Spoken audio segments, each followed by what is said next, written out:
से मानव की आवश्यकताओं की पूर्ति होती है उसको हम लोग संसाधन कहते हैं। जैसे उसके आगे भी एक और जो उनका जीवन स्तर उन्नत होता है वे सभी साधन कहलाते हैं। सही बात है, दूसरा डिफिनीशन भी है। और संसाधनों में प्राकृतिक तथा मानवीय संसाधन अभी सभी जाते हैं।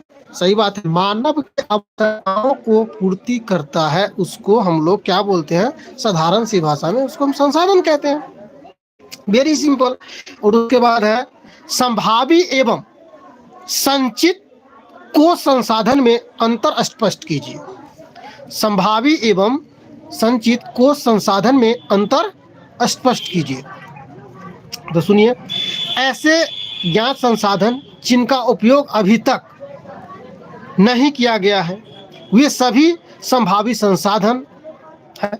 जैसे बहुत गहराई में रहने वाले संसाधन पवन ऊर्जा तथा सौर ऊर्जा आदि। ठीक इसके विपरीत जैसे वैसे संसाधन जो ज्ञात भी है और संसाधन तकनीक के आधार पर उनका उपयोग किया जा सकता है किंतु भविष्य के लिए सुरक्षित रखा गया है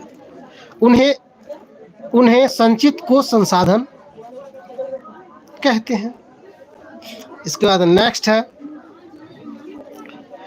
संसाधन संरक्षण की उपयोगिता को लिखिए। संसाधन संरक्षण जो है उसको कहता है उपयोगिता को लिखिए। तो इसका है संसाधन संरक्षण की उपयोगिता यह है कि संसाधनों से मानव अधिक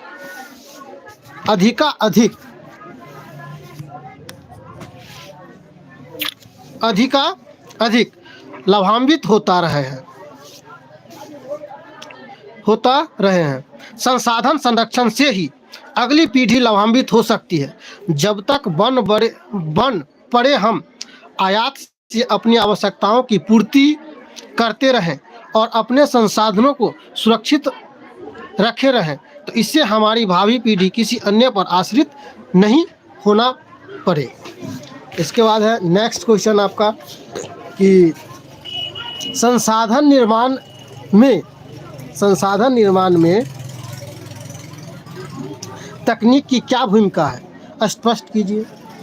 तो संसाधन निर्माण में तकनीक की यह भूमिका है कि इसी के सहारे संसाधन मानवीय पहुंच में आते हैं, यहाँ फिर से उनके उपयोग के योग्य बनते हैं। तकनीक के सहारे ही लोह खनिज कारखानों तक पहुंचते हैं और उसी के सहारे लोहा या स्टील का रूप धारण करते हैं। तकनीक के सहारे ही मानव उपयोगी वस्तुओं बनती है जिससे सभ्यता विकसित भी होती है।